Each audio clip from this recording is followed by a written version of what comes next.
The Underwater Kingdom. It was a beautiful, sunny afternoon by the Whispering River. Nokobi, the brave little capybara warrior, was enjoying his favorite game. With his red headband tied tight and his golden hammer resting by his side, he skipped smooth stones across the water's surface. Plink, plink, plink. Each stone danced across the ripples until the water began to swirl in a very strange way. Suddenly, the center of the river opened up.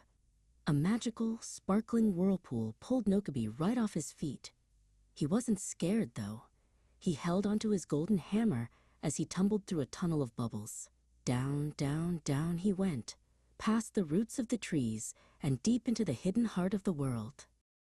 Nokobi landed softly on a bed of glowing sand. He was in a magnificent underwater kingdom. But something was wrong. The bright blue water was turning a murky, sticky gray. A little seahorse named Finny swam up to him, shivering. "Help us, little warrior," Finny cried. "The great reef is losing its color, and the water is becoming hard to breathe." From behind, a cloud of black ink emerged, a terrifying sight. It was Sludge, a giant monster made of tangled fishing nets, rusty cans, and oily shadows. His toxic green eyes glowed with a sickly light. Everywhere Sludge moved, the beautiful coral turned brittle and gray.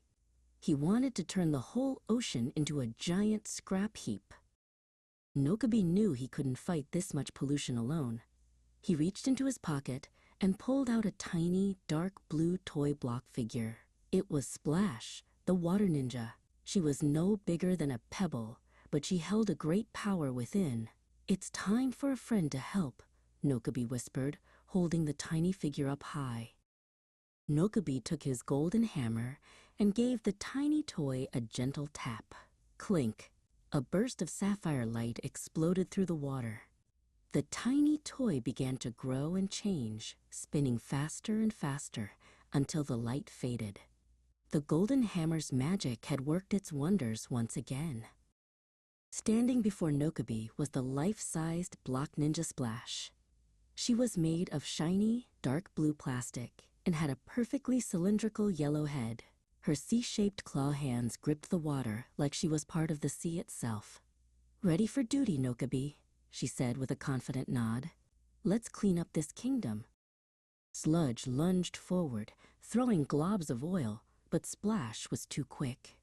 She performed a triple flip through the water and shouted, "Ocean Purifier!" She spun her body like a propeller, creating a massive cyclone of crystal-clear water that crashed into Sludge. The clean water washed away the grime, and the trash monster began to fall apart.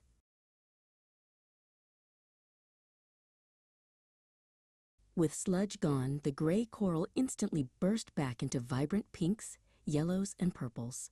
The water became so clear it looked like liquid diamonds. Finny the seahorse and a group of happy octopi did a victory dance. "You saved our home," Finny chirped, hugging Splash's shiny plastic leg. Splash smiled, her yellow face painted with a simple, friendly ninja mask. The adventure was over. The whirlpool returned to carry Nokobi back to the surface. As he landed back on the riverbank, Splash shrunk down until she was a tiny block figure once more. Nokobi tucked her safely into his pocket and picked up his golden hammer.